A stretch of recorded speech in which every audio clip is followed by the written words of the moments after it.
right. Well, welcome everyone to our Cowell and Stevenson Colleges Family and Friends Zoom gathering of winter 2025. We're so glad to have so many of you join us this evening for us. Depending on where you are, we welcome you to this space and thank you for choosing to log in this evening. We're going to start with some introductions of all these amazing staff who are here with me.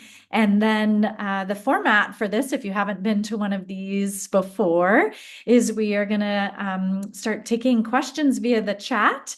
The idea is we want to be available and a resource to all of you and the myriad of questions that you might have related to your student or to the experiences here at UCSC. So you're welcome to use the chat feature to do that. And you can chat to everyone just so that it's out there. I guarantee that your question might be similar to someone else's question. So it's helpful to kind of see that. But if you have a more personal or private question, you're welcome to chat us individually as well. So let's just get started with introductions. My name is Sarah Woodside Burry. I use she, her, hers pronouns, and I'm the Senior Director of College Student Life, which means I oversee everything that happens to your student outside of the classroom. And I get to partner with our provost, who I'll have introduced next, who oversees the academic side. So Alan, please. Hi, everybody. I'm Alan Christie. I'm the provost of Cowell College, and I'm a member of the faculty of the history department. I specialize in East Asian, especially Japanese history. And I've been in this role for 9 years, since 2016. The other provost, those of you who have a student in Stevenson College, is Matt O'Hara. He is also a historian. And he is currently in the Amazon because he's in the last stages of publishing a book on the history of curare, which is a fascinating thing. But he's not able to be here tonight, so I'll do my best to answer any questions that might be specific to academics there. But again, I am, as provost, I manage the academic side of the colleges in partnership with Sarah. So if you have questions about core course, about advisors, about scholarships, about anything having to do with your students' ability to succeed academically in the college or at the university, I will do my best to answer those questions. And I'm going to pass it over to my colleague, Leanna. Good evening, everyone. My name is Leanna Willis. I go by she, they pronouns. I'm the Associate Director for Cowell and Stevenson Colleges. So as Sarah mentioned, all the things that happen outside of the classroom for your student, that's a lot of things. And so we have more than one person who's helping to manage all those things, and I'm one of those people. I get to work with all of the folks here, but you'll probably be hearing most of my answers when it comes to the housing side for this evening. We have a large staff, but the staff isn't able to join us right now because they are in residence halls with your students, making sure that they're being safe, secure, and welcomed as they are there. I also get to work with our academic side as well, and our programming and our event staff as well. And so you'll hear from them in a minute, but you'll probably be hearing me answer most of the housing questions for this evening. Housing, all of those things are in my realm for this evening. So I'm going to pass it over to the next person I see on my screen, and that is the lovely Christina. Thank you, Liana. Hi, everybody. Welcome. Bienvenidos, bienvenidas, bienvenides. My name is Christina Otis. My pronouns are she, her, ella. I am the college programs coordinator at Stevenson College, and I basically oversee the programs that we put on at Stevenson College. We have a staff of students that create programs around cultural themes, social get-togethers, educational, cultural, I already said that. Anything outside of the classroom that helps our students to find a place of belonging, learn about their identities, engage in a variety of things. So questions that you may have, or how does my student get involved in a community, or maybe they're looking for an on-campus job. We have a great team of student staff that really create the program. So, and any resources that your student may be looking for. I also stay very connected to a lot of our campus partners because a lot of the programs that we do in collaboration with a lot of different offices on campus. So thank you all for being here tonight. I will popcorn to the lovely Paula. Hi, everybody. Good afternoon. My name is Paola Lopez. I use she, her, ella pronouns. Similarly to Christina, I am the college program coordinator, but for Cowell College. So we work, very closely together as we are the sister pair colleges. But, sometimes since we do have our own separate staff members, our events are correlated more to what our students present to us. So kind of what Christina was sharing, that we make events in which our students feel heard and safe, but also we want to make sure that this enhance, their student life and outside of that. But a little bit more, questions, as Christina was saying, oftentimes we do get a lot of students that are looking to get connected. Oftentimes we do bridge those, whether it's connecting them to another resource or to, another campus partner, we bridge those conversations because oftentimes people feel, they're within their comfort zone and then stay within their college, but sometimes, they do have to kind of go outside and meet other people, other students from different colleges. So, we enhance those relationships. But yeah, it's a little bit about me. I will pass it over to Sandra. Thank you, Paola. Hi, everyone. My name is Sandra Ramirez. I use she, her pronouns, and I'm here on behalf of Stevenson and College Academic Advising.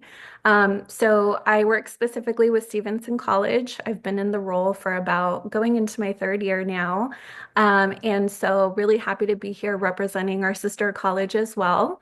And so in my role, what I do to support your students is to essentially work with them from the beginning that they have been admitted to the university all the way through their last day to graduation.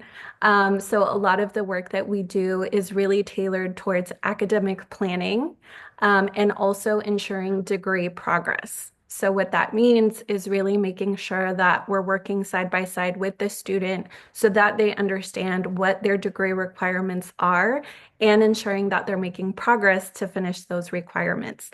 We really provide a lot of transparency and understanding around what the expectations are of the university, and we really help to make sure that students are aware of academic deadlines, for example, university standards. And so a lot of that work that we do is in collaboration with your student, making sure that they're pursuing a degree that is of value to them. And again, just really making sure that, we can see them all the way through graduation. So anything related to academic planning, enrollment, anything like that, I'm certainly happy to answer. And I will pass it over to, I'm not sure who hasn't gone yet.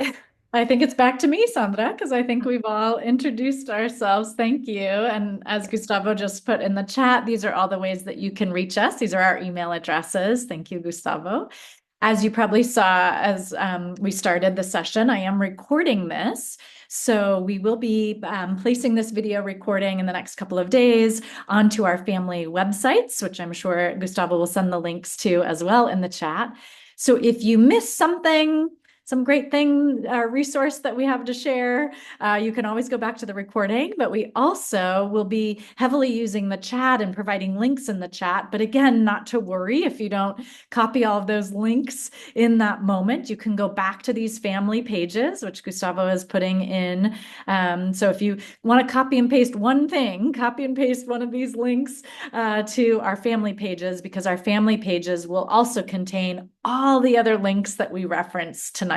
So if we are talking about, where to find information as per one of your questions, we will make sure to post that link or that resource or that information onto our website. So those are the most important links to copy and paste right now are our family pages. So whether you're a Cowell affiliate or a Stevenson affiliate, those are the pages to go to afterwards. You'll find our contact information there too. So if you miss that, that's where you'll find it. So with that, we're going to open up the chat, so to speak. If you have any question, you're welcome to populate the chat. I already see one question in there related to parking spaces. So feel free. We try to get to all of those questions as best as possible.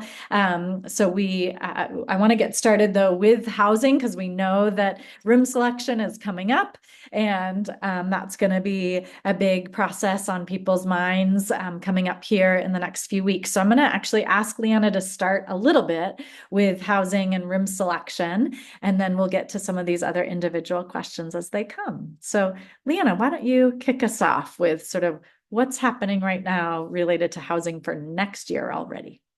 Sure. We have, as of last year, really bumped up our timeline for the lottery process for next year to have students give students as much runtime as we can so that they're able to secure housing if they secure housing off campus. So the first things that are going to be happening is from February 3rd to 7th, essentially next week. They're going to be having housing info sessions. I encourage you to encourage your students to go to.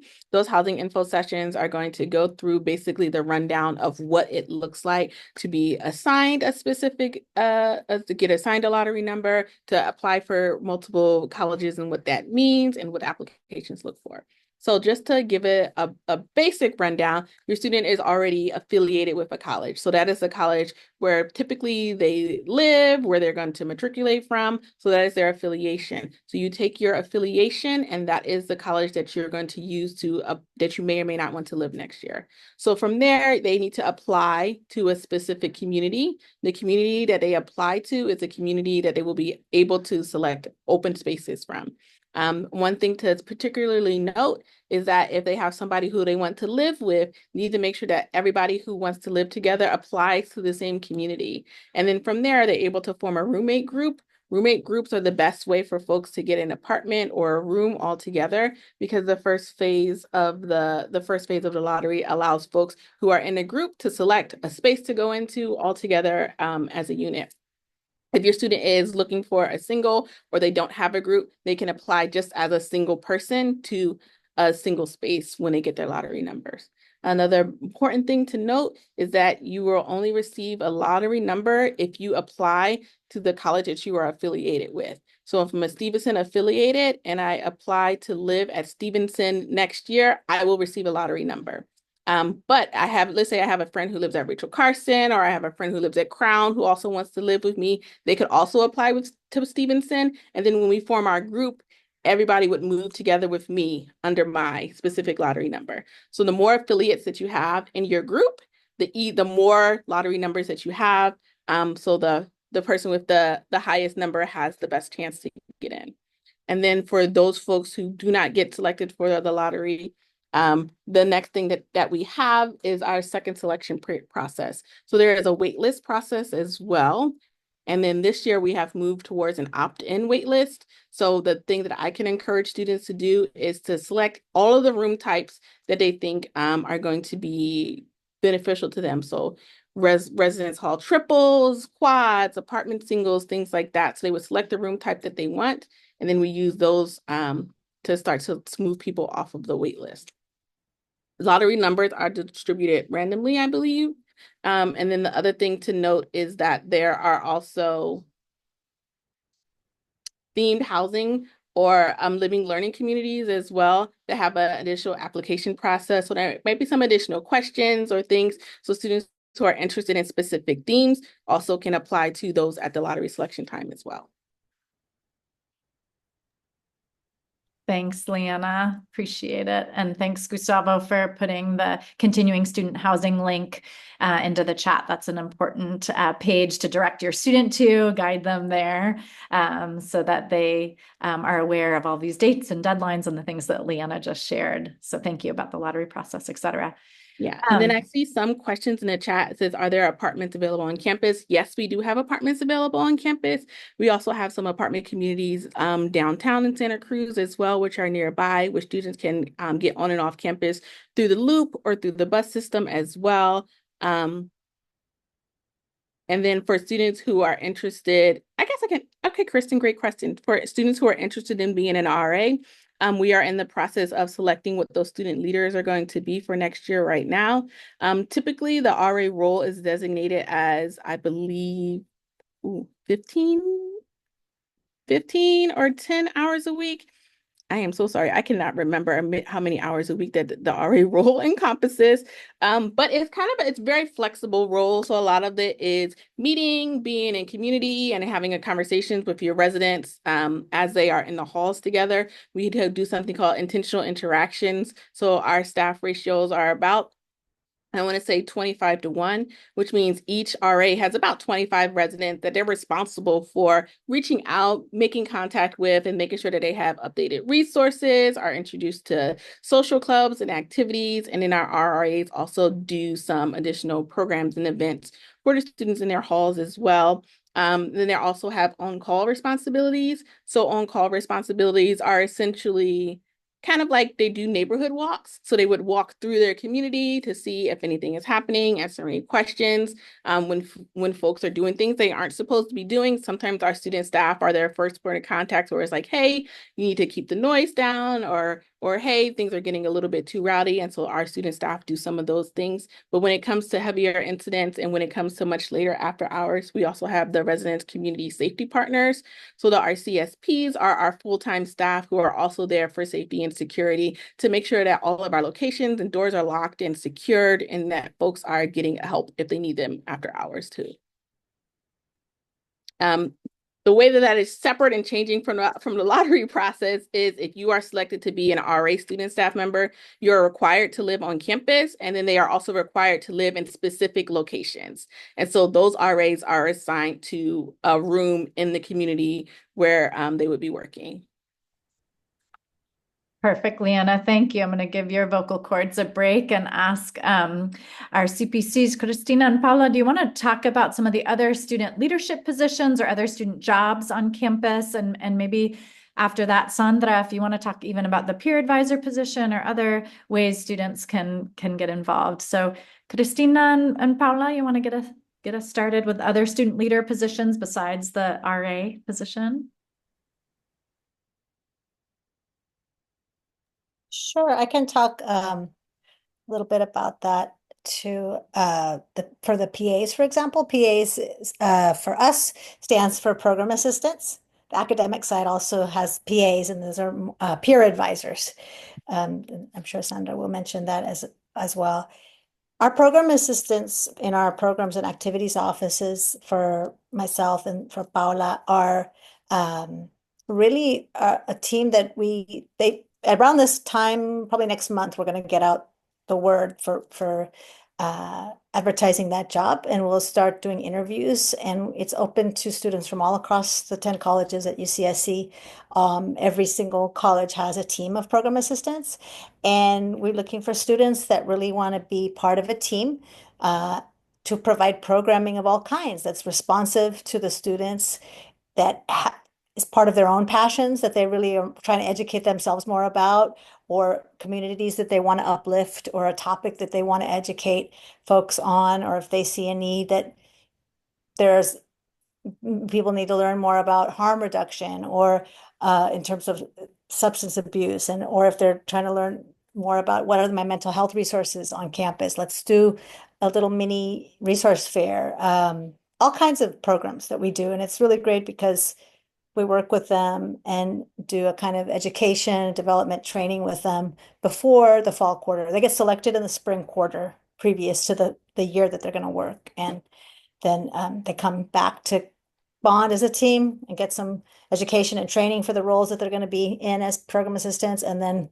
let's hit the ground running as soon as move-in starts, as soon as y'all move in, and all through commencement at the middle of June. So that's the program assistant role. Paula, I don't know if you want to talk a little bit more about that, or maybe the owls. Yeah, I can jump in here. I'll talk a little bit about some of the other student positions that we oversee along with our student governments. But to piggyback on what Cristina was sharing, we do offer the program assistant roles. So those are under our purview, but we also do have the OWLs. So they're short for Orientation Welcome Leaders. We do outreach and we do hiring for them around the same time, so students can select, if they prefer one over the other. The cool thing about the OWL position, it's less of a commitment versus a program assistant role. We're looking to hire them for the whole year, versus an OWL, it's more of a commitment during summer and the first 6 weeks of college. So the OWLs, their focus is kind of what their name entails. It's like Orientation Welcome Leaders. So they're doing programming during the first 6 weeks for our new students. So they really do play an important role, I would say, with like setting the tone, introducing students to what college is, what we offer here at Cal and Stevenson. So just a way to kind of bridge the two together. Oftentimes too, we did have lots of events during, as I mentioned, during move-in. Those I would say that week is pretty crucial to getting them introduced and getting them settled into college. But yeah, as Christina was mentioning, we do the hiring for that. In the next, I would say like spring quarter, normally we do a lot of ways that students could get informed as to how to find jobs on campus. That's often a really big thing that we do here. Students are looking for jobs actively. We do refer them most of the time to Handshake. You can find all jobs there currently that are currently hiring for the, for now, for the next quarter, or even for the next academic year. So that's a really good resource to utilize Handshake. Another way that students can get involved, this one, it doesn't, it's not really a paid position, but it's more of a leadership role. So actively during the whole academic year, we have student government in each college, both Cal and both Stevenson. We do have student government. So those have weekly meetings, and that's the Senate is it's a representative of like the colleges. So students meet and they act and they talk about everything that's happening on college. So they can be anything from that's happening from their dorms, things that are happening, during the classes or outside of that. So I would say that's another way that students can get involved. Thank you, Christina and Paula. And I was going to transition over to Sandra. I know you can talk about peer advisors, but more importantly, how can students access advising resources and support? So both maybe through peer advisors and through the advising team. If you want to share a little bit about that, that might be helpful for folks. Sure, absolutely. So I'll go ahead and start essentially with the peer advisor role. So this is a paid opportunity for students to become involved with the college academic advising office.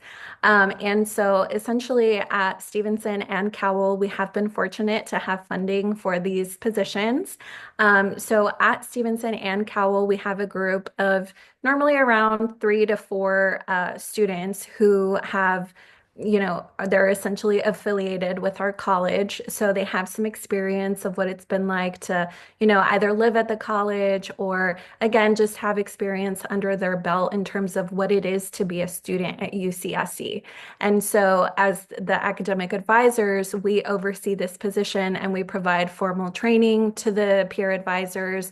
We give them really general information in terms of how to guide their peers in terms of navigating the university. And so conversations that our peer advisors can have with students is essentially talking through all things of what it is to be a student, whether it's looking for classes, understanding how to, just really see the different opportunities of majors that are available to them.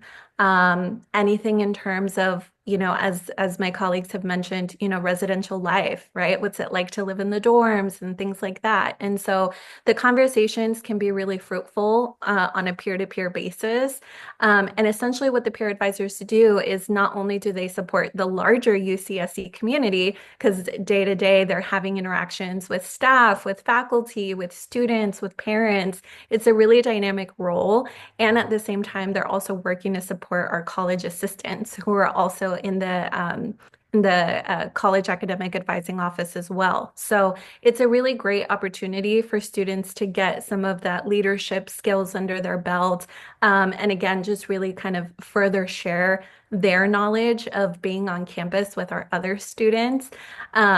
But so that is an opportunity for students. We've had some of our peer advisors who have enjoyed the position so much. They've been with us for a couple years already. We have students who are graduating in their senior year. And so some positions will be opening up for this next year, but it's a great opportunity.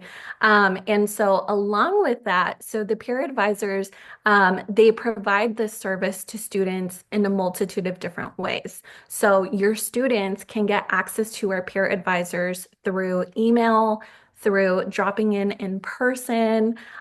They can call the college office. Or if they prefer to meet with a staff advisor, they can also meet with a peer advisor and they'll help them navigate how to actually schedule an appointment. So our peer advisors are really well trained in terms of understanding how to get access to services. But most importantly, even as advisors as well, we also offer different modalities for students to get in contact with us.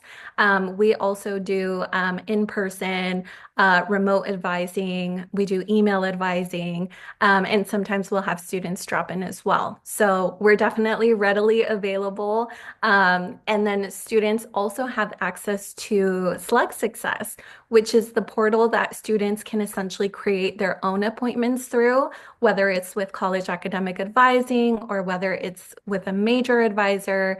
So it's the general platform that we use for students to get academic advising appointments scheduled. So plenty of different ways to get access to us. Happy to answer any other questions, but that's just a general way students can access us.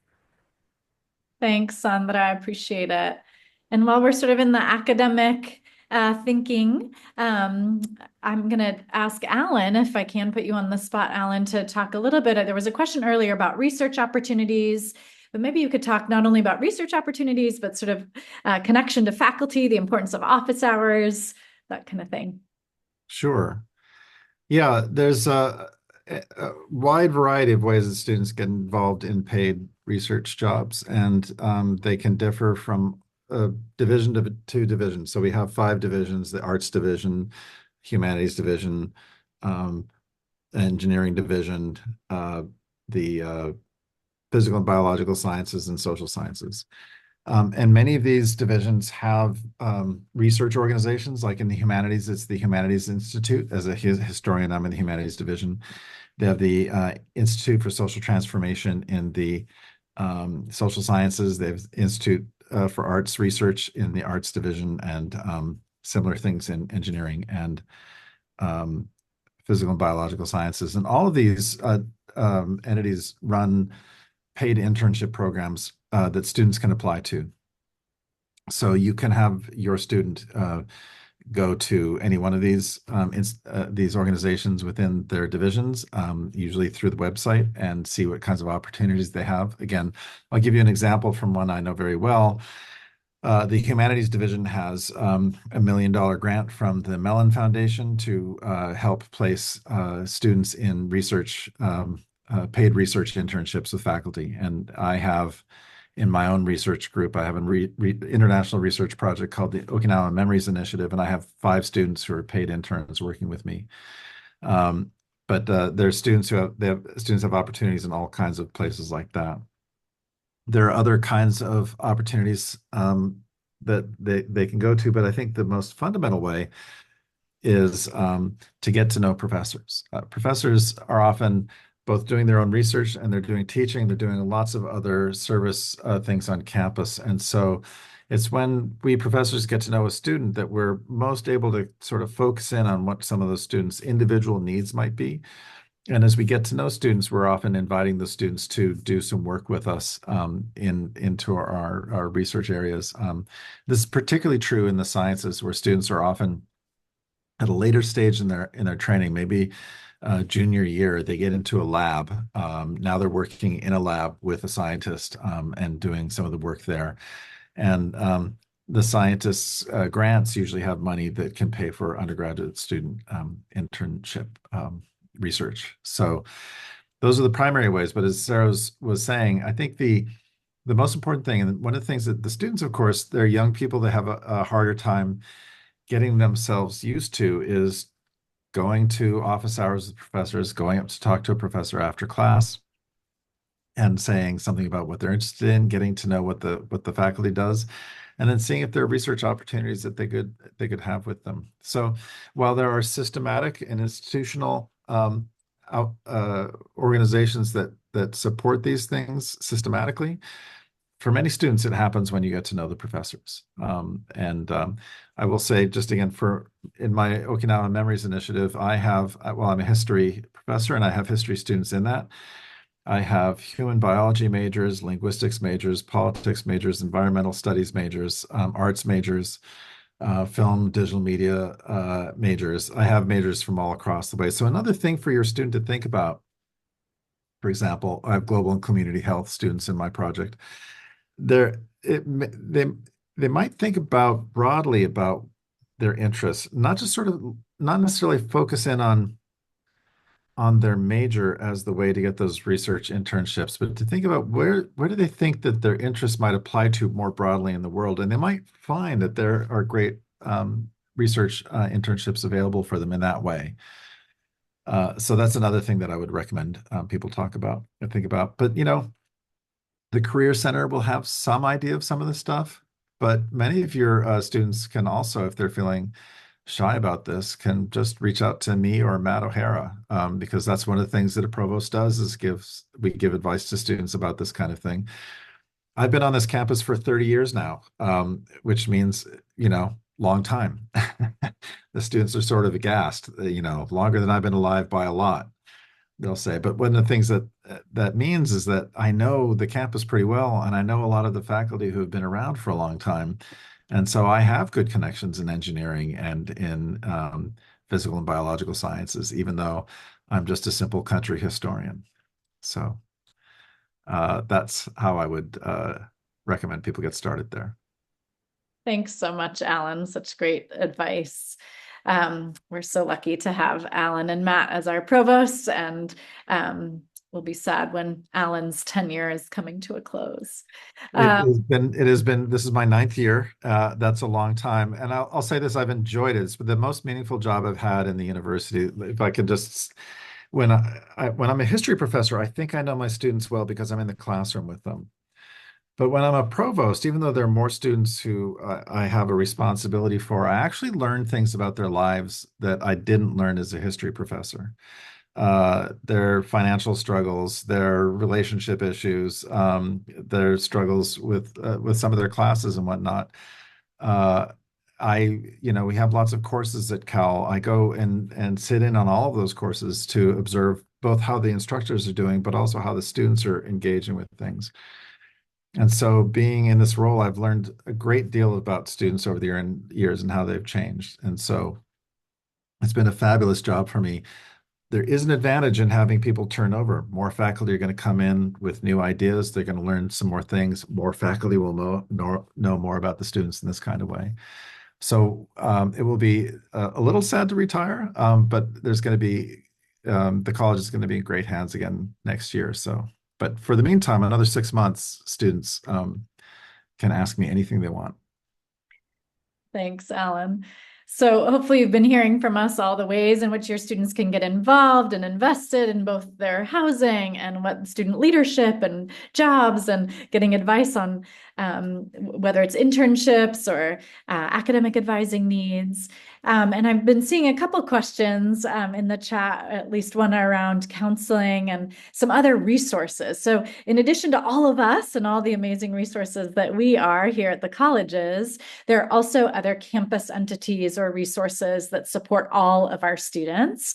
So I know that Leanna has been great, and others have been adding a few things in the chat about counseling and psychological services, but I just wanted to reiterate and vocalize some of that, and that our counseling and psychological services is an entity on campus that supports all of our students, both undergrad and grad. There are a myriad of different resources on that one CAPS, we call it CAPS, Counseling and Psychological Services, CAPS website, that talks about both individual appointments as well as group opportunities. They have a Let's Talk series that's really low stakes, folks that are maybe a little nervous about starting therapy or counseling. It's a great way for them to be with other peers, and that's led by a therapist about a myriad of topics. There's other groups that meet for particular needs like anxiety or homesickness or depression, etc. So definitely encourage your student to reach out to CAPS. You can use that website.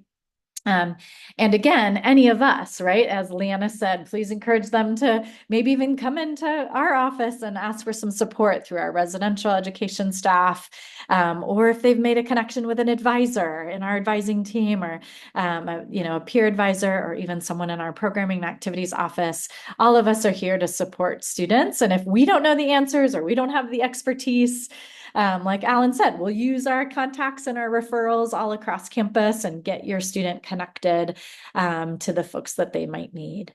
So that's just one resource that I wanted to name based on that question. I know there was a question earlier about parking, and I think we put the transportation and parking website. That again is another campus resource or entity that can help your student navigate the parking needs that they have, but also the bus system and the metro system. Their ID card actually gets them onto the metro system for all Santa Cruz County locations. That can get them all throughout the county, but it can also get them to their main metro, which then gives them access to getting over the hill for another fee, et cetera. But all of that is on our transportation and parking website. There's a lottery system for first year, second year students. If they're wanting or needing a parking permit, they need to apply for an exception there. So it's not necessarily ours that we control, but we want to refer you to the right resource around parking. So just wanted to name that. I know there've been a couple other questions about housing or off-campus housing. Leanna, are there any of those, like in terms of group, roommate groups, et cetera? Do you want to do a couple of those orally as well? Sure. I was just typing out an answer to Rhonda, who asked about roommate groups for apartments. So we have a couple of different apartment setups. I think we have like 5, 7, 10. There's a bunch of different makeups depending on where your student is interested in living across campus. So their best bet is to go to the housing information session to figure out how to create a group. And then it's time for them to do a little bit of research. So they should look into the community where they want to live at the apartment layouts that they have available. So let's say I want to live at Cowell and they have 10-person and 7-person apartments, right? So that means I get together with 9 of my friends and it's time to talk numbers. So if there's a 10-person apartment available, it's me and Christina living together, Powell and someone else. So we already have our room layouts together. And the person who has the highest lottery number gets to select who lives in which rooms. But let's say I get to the lottery time and there's only 7-person apartments available. That means we should have already had that conversation about which 3 people are no longer going to be in our group because we have to select a different apartment space. So all of those things are things that students need to do a little bit of pre-work so that when it comes to lottery selection day, they can be ready for scenario A, B, C, or D when their time comes up. But like I said, the apartment configurations vary across campus. So they would have to look into that. And then I think there were some questions about what if my student doesn't get a space in the lottery? What's the next step for them? So we have a connection with community rentals where they have renters workshops. They have the ability to look over potential leases that the students have as well, and to just talk a little bit about what the time search timeline looks like. And it has connections within Santa Cruz and a little bit out further as well, where students could potentially live. I know there's a lot of student-to-student connections that happen. So I encourage them to talk with their roommates, talk with their friends, talk with their classmates, because sometimes students are like, I'm leaving, you might want to look into this apartment. And sometimes those word of mouth transitions are really, really well for students, because our landlords in the area really want good tenants. And if your student is able to kind of like get a good nod from somebody who previously lived there, those things go a long way when students are looking for spaces as well. I will also note that we've done a really, really great job these past few years in being able to offer the students who are on a wait list a space on campus. And so I know ideally a lot of students want apartment spaces, but once melt happens and as folks are dropping out, making different decisions, finding apartments off campus, a lot of the times our residence halls, triples and quads and doubles are the spaces that open up. And so if your student does need housing, a lot of times we will offer them one of those spaces, which again may not be ideal, but it would allow them to be living on campus in residence with us. So just things to consider as your student is working through that process. Thank you, Leanna. And I know that for many people and our students, that housing selection and that process of finding housing feels really stressful. But as Leanna has said in the chat and in this forum, we have so many resources for our students. So we really encourage you to encourage them to check their emails, look at the website, join one of those info sessions. These info sessions that are happening in this next week are excellent opportunities for students to get questions answered and to navigate the process and understand the process. So even though it might feel overwhelming, those info sessions break it down really step by step, and have great resources for your students. And then Gustavo's been putting in the chat a couple of times our community rentals office, which is another great resource that helps students navigate the complexities of maybe signing a lease off campus for the first time or putting together a renter's packet so that they can be good advocates for themselves to get places off campus. So we really want to encourage and please encourage your students to take advantage of these resources, the info sessions, all the emails that they're getting. And I know it can feel overwhelming, but there are people on the other end of these things that can help them and can help walk them through. So our housing coordinators at our colleges, to our partners over at Community Rentals Office, et cetera. So if you take one thing away, I think all of us would say, please encourage them to come talk to one of us. If they, if they make it into the door to any one of us or to an RA or a peer advisor, any student, staff, they can point your student in the right direction.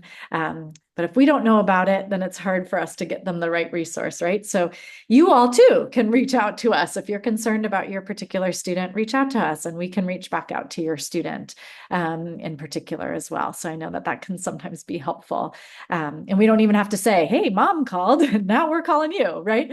We can do an outreach just to make sure that they're doing all right and go from there. So yeah, I know there was a couple questions about adding classes and communicating with faculty. And thanks, Sandra. I know you've put some information in the chat, but I wanted to turn it back over to Sandra and Alan too, if you had any recommendations about how to get into classes and how to communicate their needs ahead of time, right? And by week 2, as you said, Sandra, how to navigate that process. So do either of you want to add more than what you've shared in the chat? Sure. So I'm happy to speak on this. It is common for whatever reason. Sometimes we do have students in situations where, they're not enrolled in a full-time course load for whatever reason. It is, part of our job to help students really kind of help understand. Again, we talked about like minimum expectations from the university. If the student is a financial aid recipient, right, making sure that they're complying with financial aid eligibility components. So we always recommend for students to consider enrolling in a full-time course load. Sometimes for certain reasons, classes may be canceled, or maybe the faculty or the instructor is not able to teach the class anymore. And sometimes students will unknowingly be dropped from a class for whatever reason. And so sometimes students will be in this predicament where they're having to, kind of scramble for a third class. But we do have tools, we do have resources as advisors for students. A lot of the times we do recommend for students to check in with us. Check in with your college advisor sooner rather than later so that we can work with the student to understand where are they in terms of just in terms of their timeline for their academics. Some of the things that we might look at is where they are in terms of finishing qualification requirements for their major. Is this a critical class that they needed to get into? What are some alternatives we can look at? Where are they in terms of, general education requirements? Can we find something there? Or would it make more sense for the student to, take an elective, which may still be meeting graduation requirements and still helping for them to make progress? So we'll essentially do an assessment when we meet with a student to find what kind of viable options they might have. From there, oftentimes we will help the student kind of scour through what classes might still be open, what doesn't have any prerequisites that might be in the way, or again, we'll do another assessment to see if there's time conflicts in the student's schedule. So we'll have a conversation with them. But apart from that, we also really want to highlight that faculty do have ownership around being able to accept students either beyond the capacity of the class or even just willing to take students a couple days later than the first day of instruction. Okay, and it's really important to highlight that because we operate on the quarter system, which is 10 weeks, the quarter goes by very quickly. So if the class that the student is maybe asking for a permission number from is, a very complex course, there's a lot of material that they get through within those 10 weeks. And let's just say it's a class where you're only meeting twice a week. having missed the first week or the first 2 weeks, it can be really detrimental to, the student's ability to pass the class. Sometimes it might also have to do with the grading structure of the course. Sometimes we have, grading scales where, students are only doing, a midterm and a final, right? So it is just really important. Number one, like I said, just have the student check in with college advising. We'll do what we can to help assist the student. But unfortunately, there is academic deadlines in place that we do have to honor. But again, even then, if the student is able to find a permission number from an instructor, we can help the student add the class thereafter. Students can technically add a class up until the 9th week of the quarter, but again, they have to have that faculty permission. I do want to emphasize college advising. We don't sponsor permission numbers for all of the different departments on campus. But again, we're a really good place for the student to come and check in with us first so that then we can refer the student to the appropriate department if they do need to get a permission number. And I'll pass it over to Alan if Alan has anything to add. Well, yeah, I would say you would start with the college advisors because they're going to know all of these tricks. We have lists at the colleges of what we call best bet classes that will help you fulfill a gen ed requirement or that may be a little bit slow to enroll, for example. So where they have a best chance to get in when they have when they have like a low enrollment number and this is one of those quarters when their classes seem to be filling up on them. I'm teaching a class this quarter. It's a large class, and there's still room in that class. I've been letting people into that class into last week because we have a group research project that the students need to get into, and the groups weren't forming until just at the end of last week. And so I was still letting people come in because there's a lot of ways for people to catch up. So there will be places, classes like that kind of thing happening. But as Sandra said, for many faculty, they're timing 10 weeks go by quickly. They're timing the things to get, to be going in a fairly rapid manner often. So by the second week for many faculty, they're like, I don't see how you're going to catch up with all the kinds of work that we have to do. And that's why faculty will sometimes say no. So as Sandra says, faculty do have control of their classes. They are not supposed to be rejecting people who sign up for the class within the proper period. But once the initial enrollment is closed, then faculty are in control of how many people they're going to be allowing into the class. And they usually try to do that. I mean, I think most faculty want to maximize enrollment. It's good for a faculty member to have a class that fills up well. It shows that the subject that you're teaching is still playing an important role for students in your department and whatnot. So I don't think you need to worry about faculty being capricious about it, but recognize that once the quarter is started, it gets very hard for faculty sometimes to find a way to bring that student into the class to catch up. But there are ways to do it on occasion, and the advisors can help find those. Thanks, both Sandra and Alan. Really appreciate your input here and advice. It's great. I know we have about 9 or 10 minutes left with this evening's conversation, and I wanted to give Cristina and Paula a chance to talk about some of the fun and exciting events that are happening this quarter that are upcoming, maybe ways that our students can, and you all can stay abreast of what those events are through our Instagram or through other mechanisms. So Paula, Cristina, do you want to share anything further about some of the events that we have to support our students' emotional and social success here too?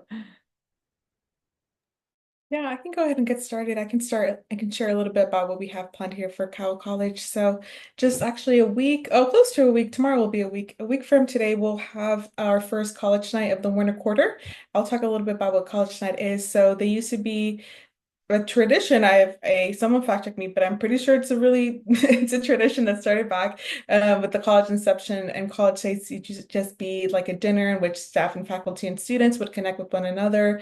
But over time, they've evolved to be bigger and bigger. So that's something that our offices hold.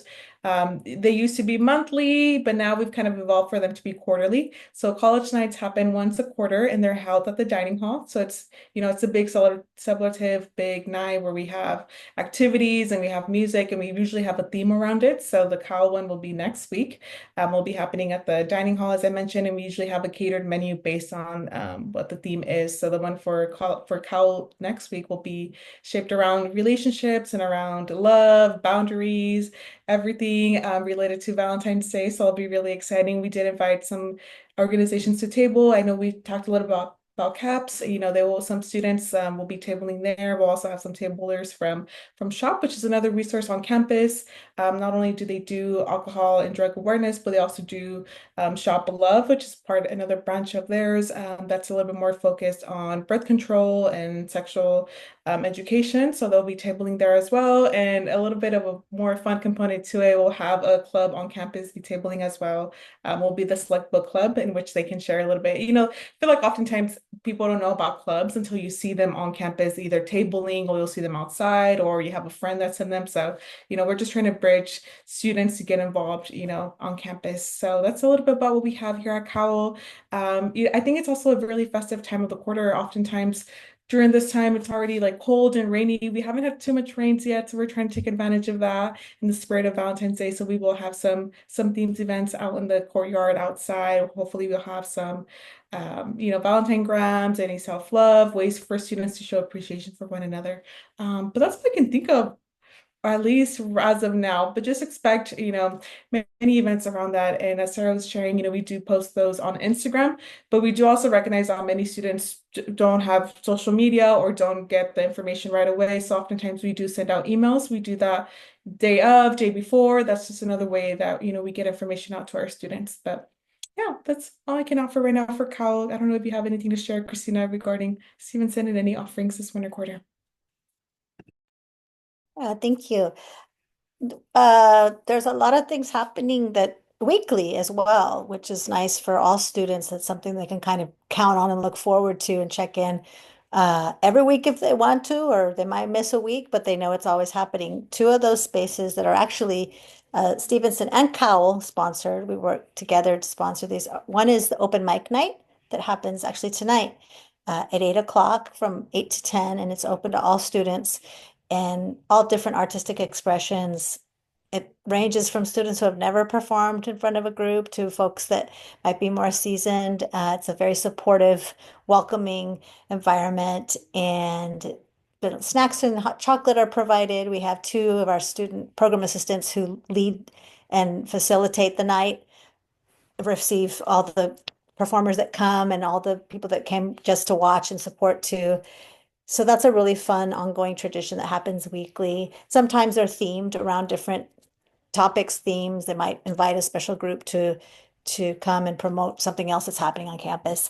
Another space that we have where there's weekly happenings is the garden. We have a Stevenson Cowl garden that is just down the hill a little bit from Stevenson and very close to Cowl, where I think we have almost every day of the week this quarter kind of come and go, no experience necessary, but our assistant college programs coordinator, who's really knowledgeable about the garden and plants and is a great teacher and a very caring teacher too to students, welcomes students to come to that space and be outside and to learn about what's growing and how they can help. And it can be a really great break for students from the stress of their classes or the world or whatever, and to commune with this beautiful campus that we have. It overlooks the Monterey Bay. Those are two spaces that we are always cultivating and have open for students. And Stevenson College this quarter, our program assistants are targeting transfer students a little bit more here at Stevenson. We have upcoming with our provost, Matt O'Hara.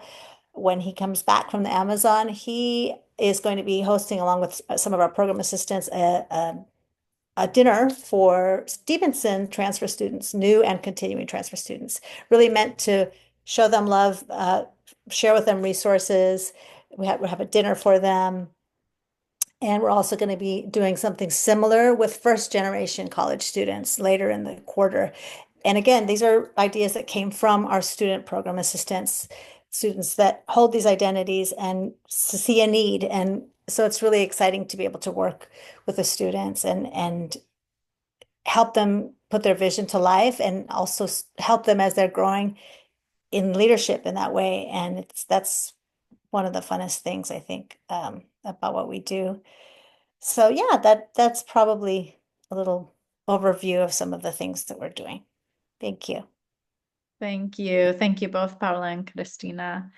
I know we're coming up on our last couple minutes of this evening, and thank you, Gustavo, alerted me that we didn't get to vocalize some of the resources around tutoring or tutoring support for our students. I know that we provided a link above to learning support services that helps to support our students. But Sandra or Alan, is there anything else you wanted to add around how students can access tutoring help? Sure, I'm happy to start. So yeah, students can access our on-campus free tutoring support through Learning Support Services. With just a quick Google search, UCSC LSS, students can come across their website. Essentially, on that website, there is so much good information for students in terms of how to get access to their services.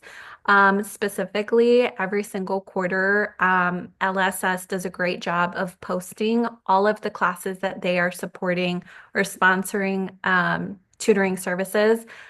So your student can go onto their website, they can see if their class is supported. A lot of times, usually there is an announcement in the classrooms if the course is being sponsored through LSS for supplemental tutoring. But they can go on the website, they can check to see if the class is being supported. And if not, if the class is not being supported through their services, they have other kinds of tutoring support, such as I know that they offer support for writing. So really helping to ensure students are getting support for their writing assignments. It doesn't have to be specific to a certain class, but they can get support through that. For math, I believe there's also a study hall where they can work on their math homework and things like that. But just go ahead and check out the website. All of the information is there. Again, it does change quarter to quarter regarding the specific classes that are sponsored, but the services themselves remain the same. So they can sign up through the website as well. And there is instructions on that website for how the student can sign up for that service. That's why I wanted Sandra to go first, because she knows so much and there's very little for me to add.